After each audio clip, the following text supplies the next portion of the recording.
Entre 1592 et 1598, une guerre sanglante se déroule en Corée. Le Japon, tout juste réunifié par Toyotomi Hideyoshi, a des prétentions sur la Chine. Comme le roi Seonjo refuse de laisser passer les troupes japonaises, l'invasion de la péninsule est lancée. La Chine des Ming viendra en aide à la Corée et cette longue guerre finira sur une impasse. Le Japon se retire sans rien, la Corée est complètement dévastée et la Chine en sort ruinée et affaiblie. Mais s'il en avait été autrement, printemps 1598, le Japon remporte une victoire décisive sur les forces coréennes et chinoises. La longue guerre aura été très destructrice, mais il n'y a plus d'espoir de contrer les Japonais. La Chine, épuisée économiquement, force à la paix, consentant à céder l'intégralité de la péninsule coréenne du royaume Joseon au Japon si celui-ci renonce à ses prétentions sur la Chine. Hideyoshi accepte, la Corée devient japonaise. Hideyoshi ne pourra pas profiter longtemps de sa conquête. En septembre, celui-ci meurt. La gestion du pays conquis reste parcellaire. On aide doucement à des reconstructions, mais la majorité des Coréens sont laissés à se débrouiller seuls sous la surveillance des Japonais. Au Japon, la succession de l'autorité suprême après Hideyoshi rend la politique instable, jusqu'à la bataille de Sekigahara, la plus grande bataille de samouraïs de l'histoire japonaise, en 1600, opposant près de 180 000 hommes de deux coalitions de clans. Tokugawa Ieyasu sort vainqueur et instaure le shogunat Tokugawa en 1603.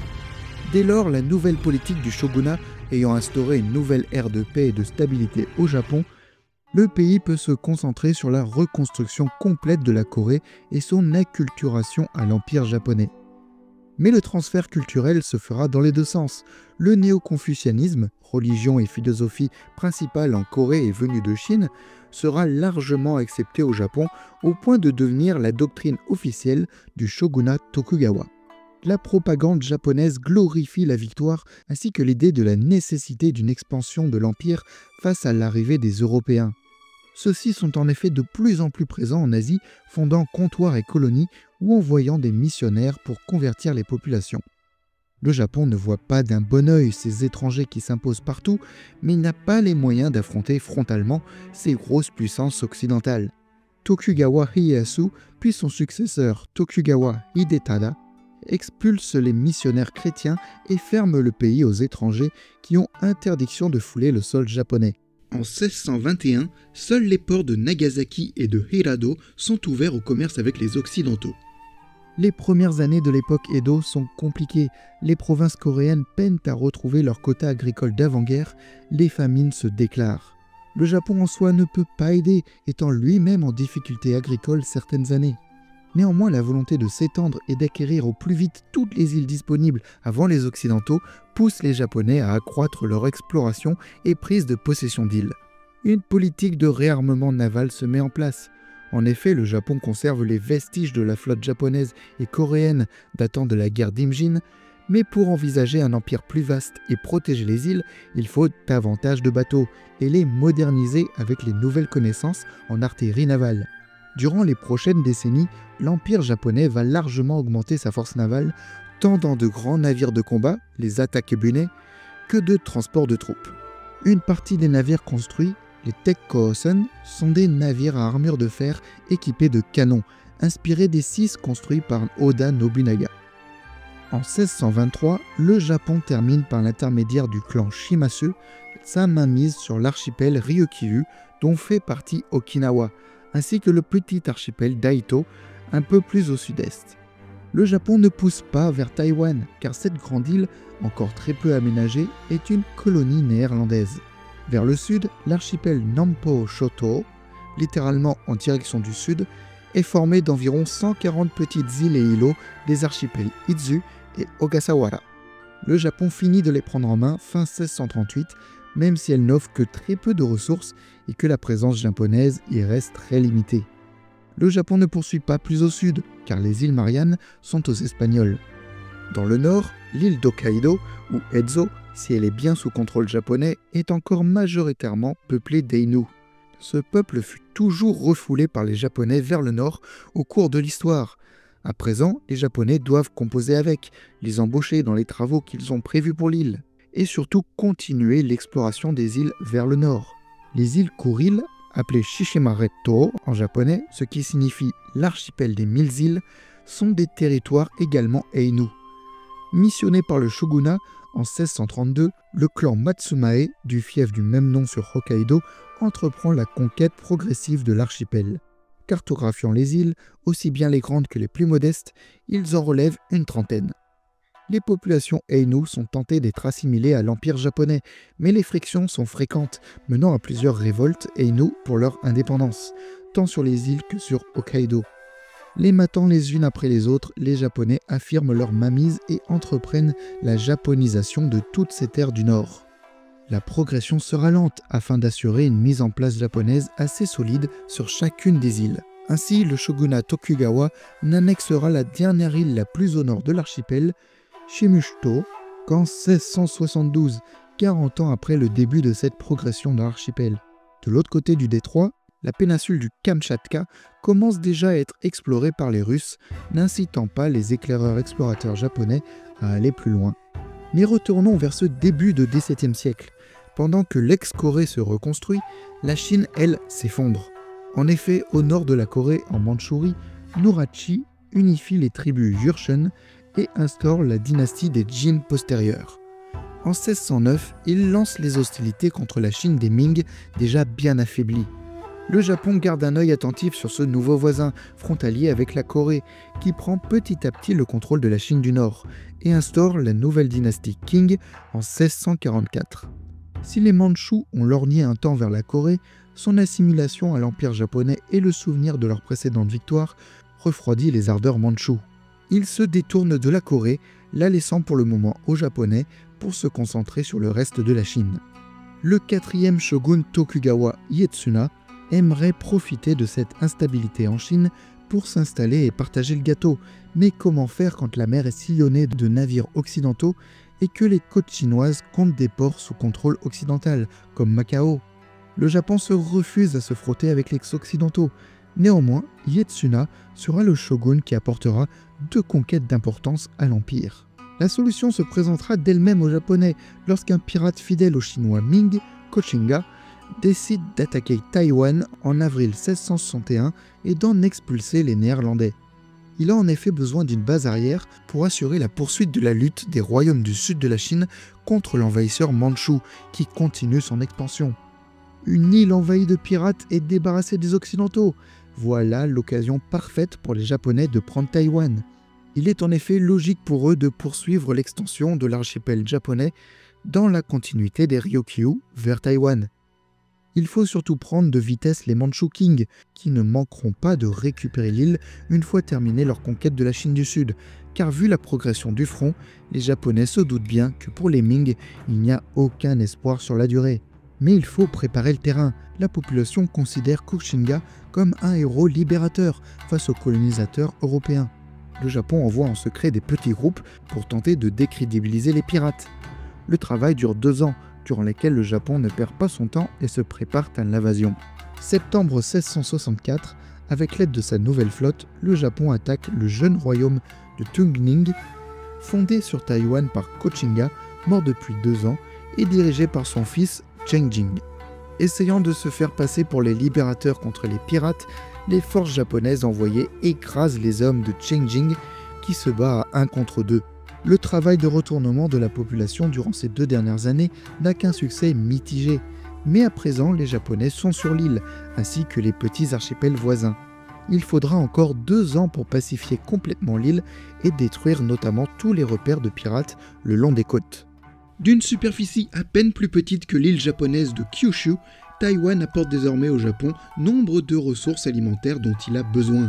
Les puissances occidentales surveillent d'un œil ce Japon qui entreprend ses conquêtes de son côté, mais qui, mine de rien, vient de leur débarrasser d'une épine sous le pied par la destruction de nombreux havres pirates de Taïwan. Néanmoins, dès janvier 1667, les Néerlandais prennent contact avec les Japonais, leur demandant de leur rétrocéder l'île car il s'agissait d'une de leurs colonies. Le Japon s'offusque de la demande culottée, répondant que s'ils tenaient vraiment à leur colonie, ils avaient qu'à la reprendre par eux-mêmes.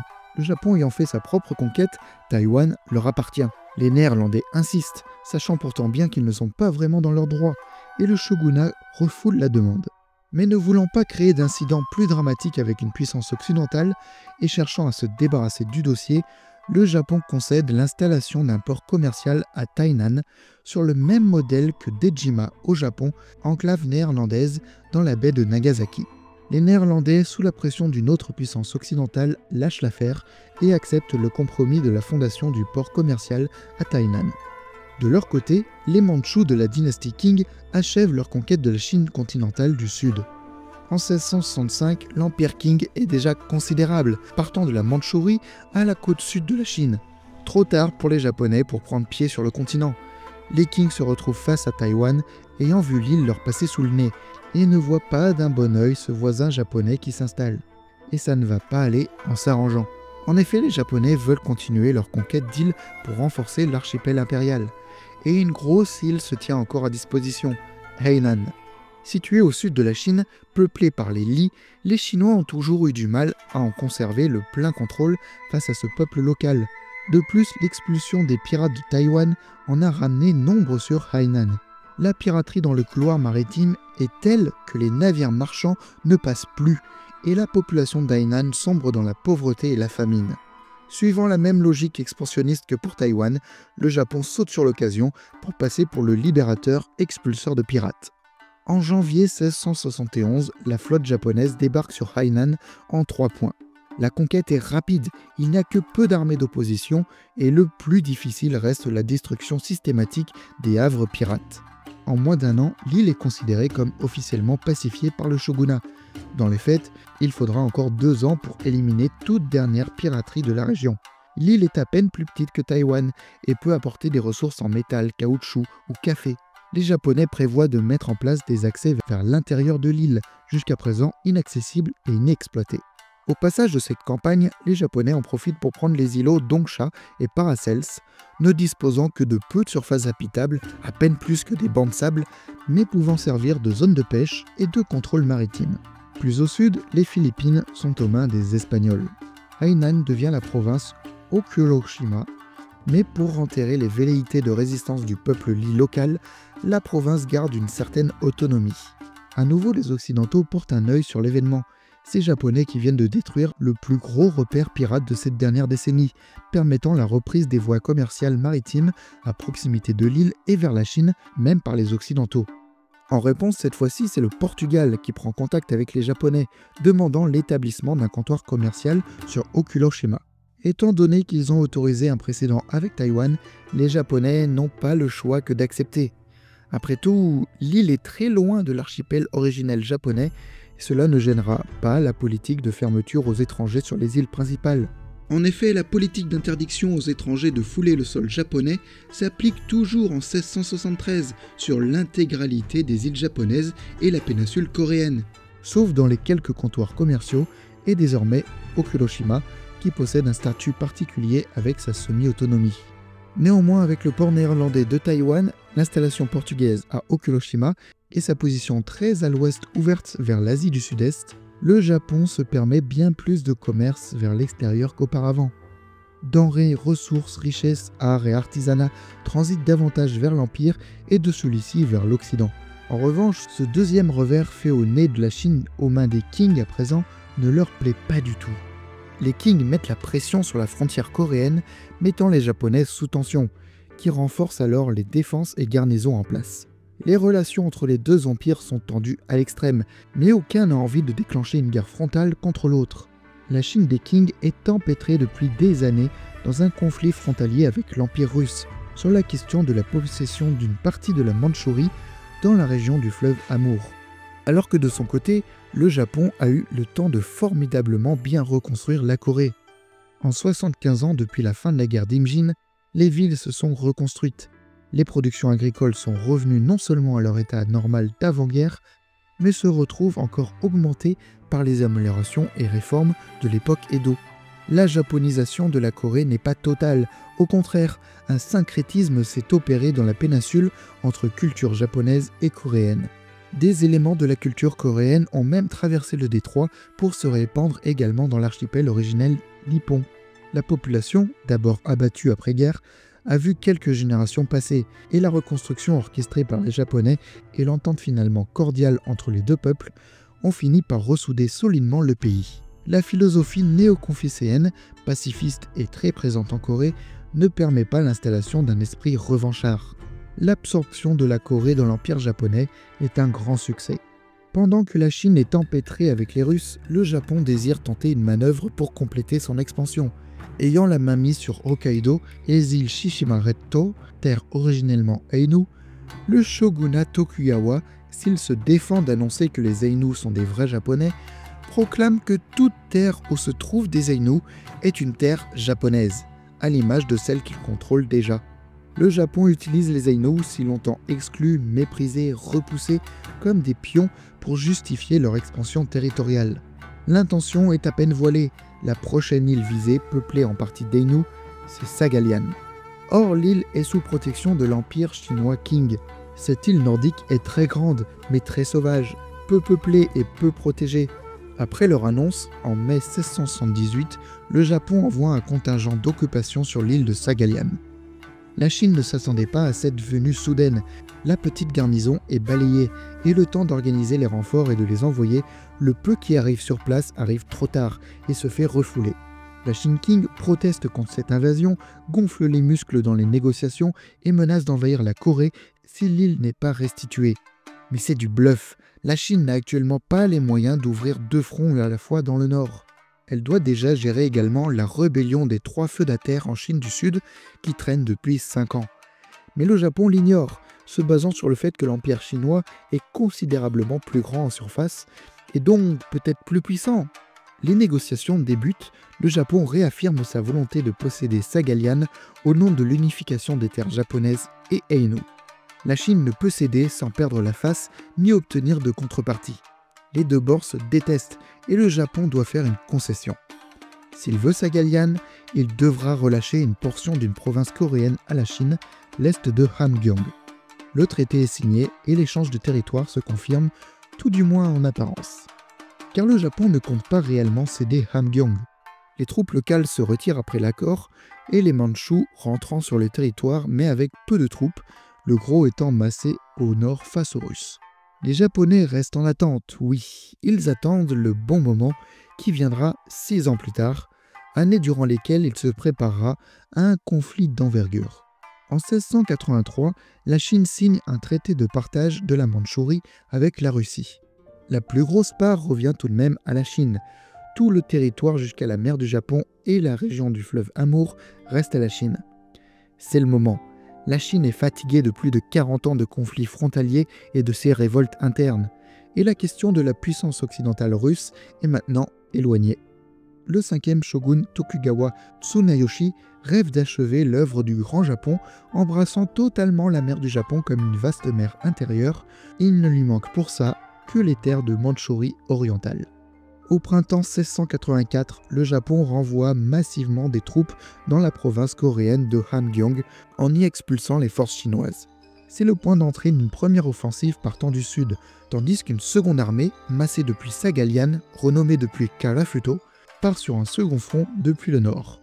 Pour l'occasion, le Japon amène sur le champ de bataille son nouveau drapeau au soleil levant rayonnant, encadré par les trigrammes néo-confucianistes si chers à la Corée.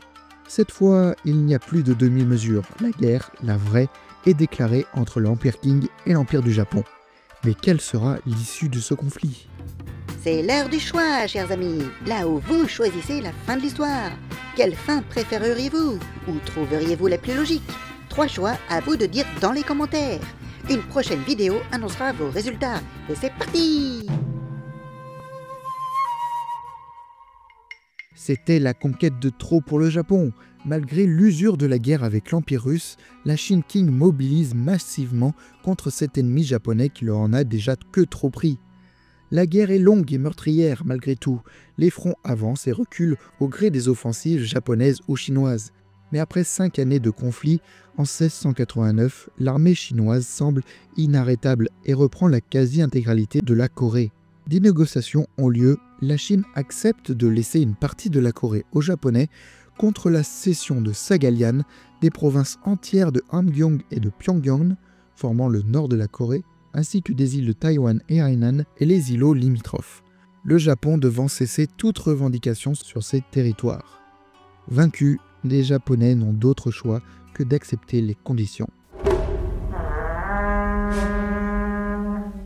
La guerre est longue et meurtrière, les fronts avancent et reculent au gré des offensives japonaises ou chinoises. Après 6 ans de guerre et 2 trêves, en 1690, le conflit est dans une impasse. Aucun des deux empires ne peut l'emporter.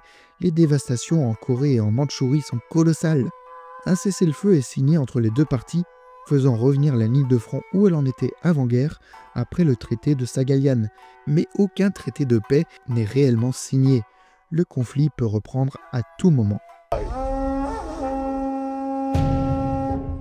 Les Mandchoukiens n'auraient pas dû sous-estimer les Japonais. La guerre est longue et violente, mais après 3 ans de conflit, en 1687, le Japon fait intervenir l'Empire russe comme allié, le convainquant de se partager la Mandchourie en cas de victoire. La Russie voit là la possibilité de rattraper son échec de ces 40 dernières années avec le soutien japonais. Face à 2 fronts, la défense chinoise s'effondre et la Mandchourie tombe. La prise de leur terre natale fait sombrer la dynastie Qing qui était à la tête de la Chine depuis 1644. Des révoltes ont lieu pour renverser le pouvoir et l'empereur Kangxi. Le Japon favorise en sous-main ces révoltes et un clan en particulier qui s'impose comme successeur pour une nouvelle dynastie, celle des Yun. La Chine de la dynastie Yun devient alliée des Japonais. Ceux-ci récupèrent les terres qu'ils désiraient et même plus le long de la mer du Japon, au sud du fleuve Amour et du Songhua et jusqu'à la péninsule du Liaodong. Toute la partie nord de la Mandchourie est cédée à l'Empire russe.